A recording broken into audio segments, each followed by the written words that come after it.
Here are a few thoughts about Erica Hunt's poem, Reader, We Were Meant to Meet. First of all, it's a metapoem. It's a fabulous metapoem. It's the first poem that Erica Hunt has selected to be selected from a book that she published called A Day and Its Approximates. And so it's kind of a prefatory poem, and it's telling us about the relationship between the poet and us. A couple of passages that really emphasize this metapoetic quality. I love the two lines, Reader, you were meant to be legible even in the failure to communicate. We were meant to be legible, not the text, not the poem, not what the poet does, but we were meant to be readable, understandable, legible. There's a certain generosity and also an exchange of the subjectivity typical of a poet.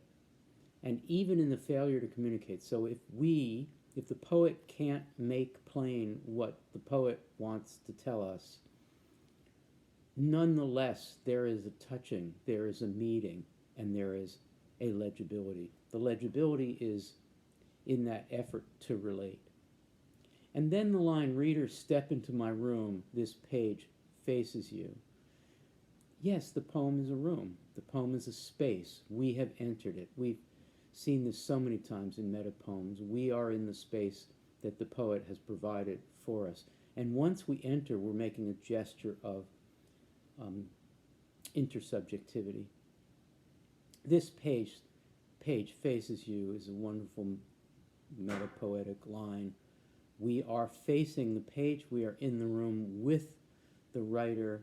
We have made a gesture, and we are faced with the language of the poem and with the poem on the page.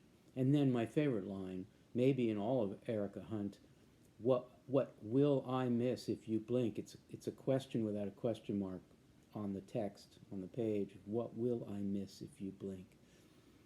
In other words, we must pay attention. We must attend. We must read. We must stay with that space, be in that room. And the poet will miss something if we don't pay attention. The poet will be less if we don't attend. And then the first part of a line of the fourth stanza, Reader, we are carbon, we are human, we are the dust that we will become, ashes to ashes. We are complex molecules.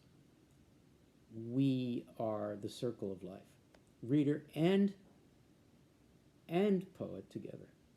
And finally, in the last stanza, touch, reader. So these are these subjectless, grammatical subjectless imperatives, mild imperatives. Touch, reader. We were meant to touch.